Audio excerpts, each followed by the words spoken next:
Trouble soon erupted in Havana. About 3 weeks after the Maine arrived, an explosion destroyed the battleship, killing 260 U.S. sailors. No one knew whether the explosion was caused by an accident, a mine, or a bomb, but many Americans were quick to ban Spain. Young men rushed to join the army, raising the battle cry, "Remember the Maine." Senators shouted, "Free Cuba," hoping to avoid war. McKinley offered to work out a solution between the Spanish and Cubans, but the Spanish did not respond. Under pressure from newspapers and members of Congress calling him a coward, McKinley asked Congress to declare war. Congress agreed, and in 1898 voted to go to war with Spain. At the same time, Congress approved a resolution stating that the United States intended to leave the government and control of island Cuba to its people.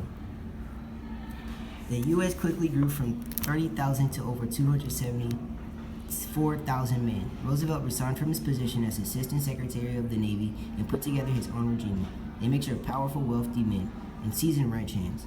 It came to be called the Rough Riders. After long preparations, the Rough Riders and 17,000 other Americans arrived in Cuba in June 1898, seeing that Cuban fighters lacked the strength and or weapons to force the Spanish out of fortified cities and harbors. Roosevelt and his Rough Riders decided to capture Santiago, from which the Spanish forces were able to defend the city. Attacking force included the Rough Riders and African American troops from several regiments. Up the hill, the troops charged, braving Spanish fire. They walked to greet death at every step, many of them, as they advanced, sinking suddenly and pitching forward. But others wadded on, stubbornly, forming a thin blue line that kept creeping higher and higher up the hill. Wrote an American reporter, "It was a miracle of self-sacrifice, that triumph of bulldog courage." The Americans captured San Juan Hill, realizing that Santiago was a loss. The Spanish tried to save their ships, sending them steaming out of the harbor, but Americans sank and captured every ship that Spanish soon surrendered. The Spanish army lasted just 4 months. Only 345 Americans died in combat.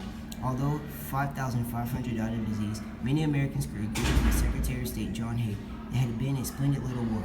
Under the terms of the peace treaty between the United States and Spain, Cuba gained its independence from Spain and Puerto Rico and came under U.S. rule. Spain also succeeded Guam and Iceland in the Pacific Ocean to the United States. In 1903, the treaty with Cuba, the United States leased land in Cuba to establish a naval base at Guantanamo Bay.